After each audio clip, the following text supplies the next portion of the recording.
Hi everyone, thanks for checking out my video, and thanks for tuning in for the next in my series of 1 basic skill runs in Diablo 4. When it comes to the classes in Diablo 4, I admittedly have the least amount of experience with the Druid. It always ends up seeming to be the meme class, but running through a challenge build with the class taught me a lot about how it works, and Earthspike was a really big surprise, largely thanks to its skill-specific aspect. Not being able to use companions and other Druid-specific skills was a big bummer, but I think I was able to find some nice synergies with the gear and skills that I ended up running with. In all, this Earthspike only run ended up being way easier than I thought it would be, but it also left me really interested in trying out other runs with the other Druid basic skills. But with that said, let's dive into the gear I used for this. My first piece of gear is probably one of my all-time favorite items in the entire Diablo franchise, Andariel's Visage. Seasons ago, this thing was absolutely bonkers, and poison builds were super strong.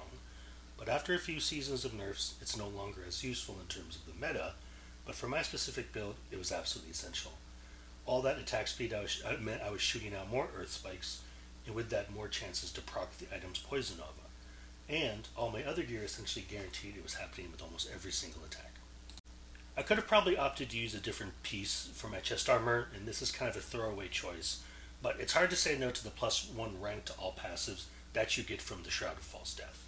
Also, the boost to all stats was a really nice thing too. To make sure my Andariel's Visage was making enemies explode into poison goo almost every single attack, the Fists of Fate were pretty key.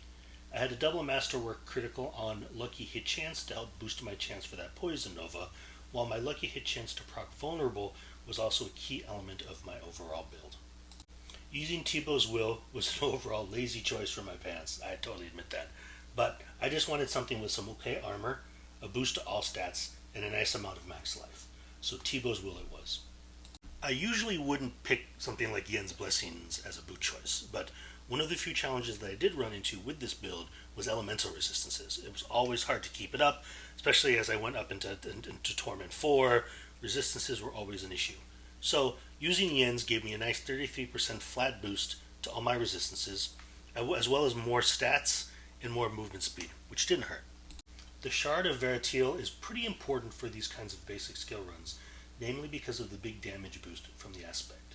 This did mean, though, that my Earth Spikes were going to consume resource, which can be a problem, but I think I managed to cover that liability with resource gen from my Shroud of False Death, more max resource from my T-Bow's Will, resource gen from Yen's Blessing, and more max resource from the Shard itself.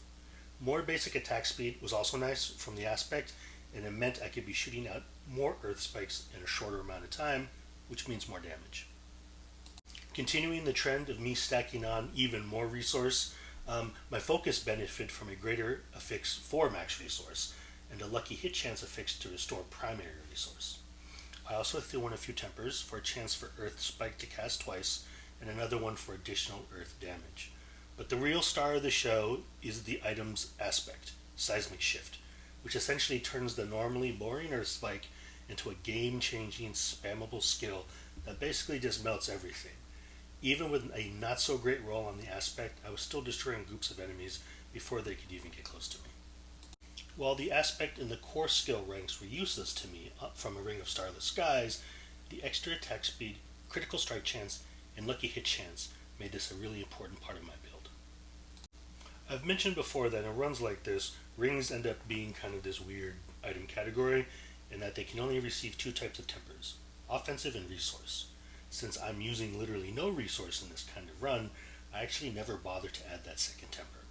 However, more life and attack speed took me to the attack speed cap, which is what I wanted, while the chance for lucky hit to restore resource and more earth damage were really useful. The adaptability aspect also helped a lot, adding more and more damage for all that resource I had been stacking to my total. My ammo choice was, again, a bit of a throwaway choice. More willpower meant more damage, and more damage from that affix meant more damage too. Always good. The extra movement speed and earth damage rounded out the build, while the aspect helped ensure I was still just stacking on more of that resource for the aspect of adaptability to turn to raw damage. So that wraps up my gear. If you'd like to see the specific skills that I used in the build, you can check them all out in the description, as it seems like a lot of stuff to put into the video itself and it'll just make it super long. Also, surprisingly enough, I didn't use a single glyph in this run. I used Paragon points for various benefits like more damage, more critical damage, poison damage, elemental resistances, and things like that. But I didn't use any glyphs on my boards, and I didn't level any of them as well. But without further ado, here's the video for the Tier 55 pit run for Torment 4. Thanks again for watching my video, and don't forget to like and subscribe.